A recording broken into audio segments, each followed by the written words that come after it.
बांग्लादेश की पूर्व प्रधानमंत्री शेख हसीना को भारत आए 25 दिन बीत चुके हैं। ऐसे में कुछ सवाल हर किसी के जहन में हैं। मसलन ये कि शेख हसीना कब तक भारत में रुकेंगी?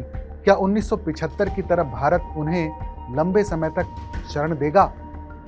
अगर ऐसा हुआ तो दोनों देशों के बीच साल 2013 में हुई प्रत्यर्पण संधि का उल्लंघन तो नहीं होगा।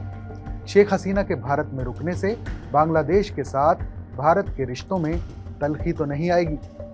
इस वीडियो में हम आपको बता रहे हैं शेख हसीना की बांग्लादेश वापसी से जुड़े 4 अहम सवालों के जवाब।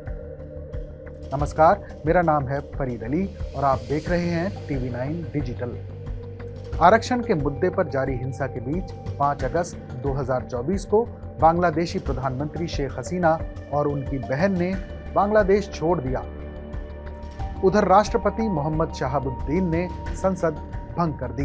बांग्लादेशी आर्मी चीफ जनरल ने अंतरिम सरकार बनाए जाने का ऐलान कर दिया। बांग्लादेश में अंतरिम सरकार का गठन हुआ। मोहम्मद यूनुस अंतरिम सरकार के मुखिया बनाए गए। इसके बावजूद शेख हसीना के खिलाफ प्रदर्शनकारियों का आक्रोश कम नहीं हुआ। 13 अगस्त को शेख हसीना पर हत्या का पहला मामला दर्ज हुआ। इसके बाद उन पर 76 केस दर्ज हो चुके हैं, जिनमें 63 मामले सिर्फ हत्या से जुड़े हैं। 22 अगस्त को बांग्लादेश की अंतरिम सरकार ने शेख हसीना और उनके परिवार के लोगों के डिप्लोमेटिक पासपोर्ट भी रद्द कर दिए, जिसके चलते अब उनके भारत में रहने का समय सीमित हो गया है। भारत की वीजा पॉलिसी के मुताबिक अगर किसी बांग्लादेशी नागरिक के पास भारतीय वीजा नहीं है तो वो सिर्फ 45 दिन तक ही यहाँ रह सकता है। शेख हसीना को भारत आए 25 दिन बीत चुके हैं। ऐसे में कानूनी तौर पर वो सिर्फ 20 दिन और भारत में रह सकती हैं। पासपोर्ट कैंसिल होने की वजह से शेख हसीना को बांग्लादेश प्रत्यर्पित किया जा सकता है। हसीना को नया पासपोर्ट हासिल करने के लिए बांग्लादेश की 2 जांच एजेंसियों से क्लियरेंस चाहिए, जो कि मिलनी मुश्किल है। 29 अगस्त को शेख हसीना और उनके करीबियों को दी गई विशेष सुरक्षा भी वापस ले ली गई है। ऐसे में एक अहम सवाल उठता है कि अगर बांग्लादेश ने शेख हसीना के प्रत्यर्पण की मांग की तो भारत क्या जवाब देगा? साल 2013 में भारत और बांग्लादेश के बीच प्रत्यर्पण समझौता हुआ था। इस समझौते के तहत दोनों देश एक दूसरे के यहाँ पनाह ले रहे भगोड़ों को लौटाने की मांग कर सकते हैं। हालांकि इसमें एक पेच ये है कि भारत राजनीति से जुड़े मामलों में किसी शख्स के प्रत्यर्पण से इनकार कर सकता है, लेकिन अगर उस शख्स पर हत्या और किडनैपिंग जैसे संगीन मामले दर्ज हैं तो उसका प्रत्यर्पण नहीं रोका जा सकता। चूंकि शेख हसीना पर आपराधिक मामले दर्ज हैं, इन्हें आधार बनाकर बांग्लादेश की सरकार हसीना के प्रत्यर्पण की मांग कर सकती है। साल 2016 में इस प्रत्यर्पण समझौते में संशोधन हुआ था। इस संशोधन के मुताबिक प्रत्यर्पण की मांग करने वाले देश को अपराध के सबूत देने की जरूरत भी नहीं है, केवल कोर्ट से जारी वारंट ही काफी है।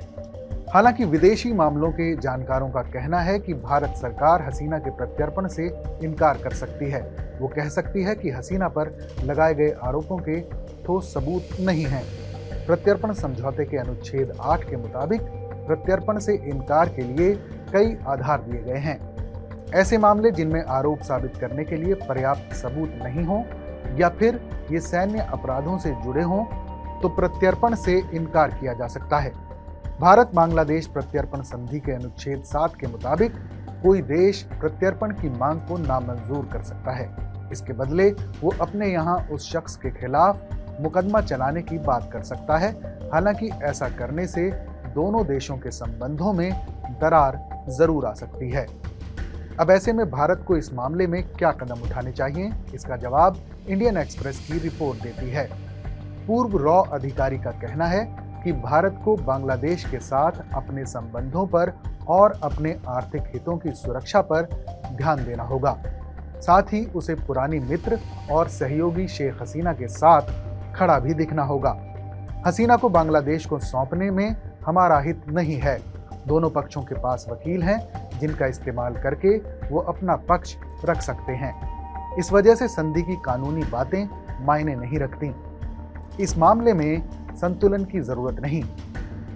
बांग्लादेश में ऐसे तमाम लोग हैं जो भारत के साथ अच्छे संबंध चाहते हैं।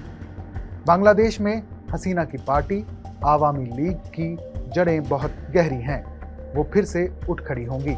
इंडियन एक्सप्रेस की उसी रिपोर्ट में एक पूर्व डिप्लोमेट का कहना है कि शेख हसीना के खिलाफ बांग्लादेश में केवल एफआईआर दर्ज हुई हैं। अभी मामलों की तहकीकात होगी, फिर चार्जशीट फाइल होगी। इसके बाद प्रत्यर्पण को लेकर वहां की अदालत कोई फैसला लेगी। फिलहाल इस मामले में किसी भी निष्कर्ष तक पहुंचने में काफी वक्त लगने वाला है। बांग्लादेश में फिलहाल अंतरिम सरकार है। उसके बयानों से भारत को खास फर्क नहीं पड़ना चाहिए। भारत को इस बात पर फोकस करना चाहिए कि भविष्य में बांग्लादेश में जो सरकार बनेगी उसके साथ संबंध कैसे हों। बहरहाल हमारी इस रिपोर्ट पर आपकी क्या राय है, कमेंट करके हमें जरूर बताएं। बाकी देश और दुनिया की तमाम बड़ी खबरों के लिए देखते रहें TV9 भारतवर्ष डिजिटल।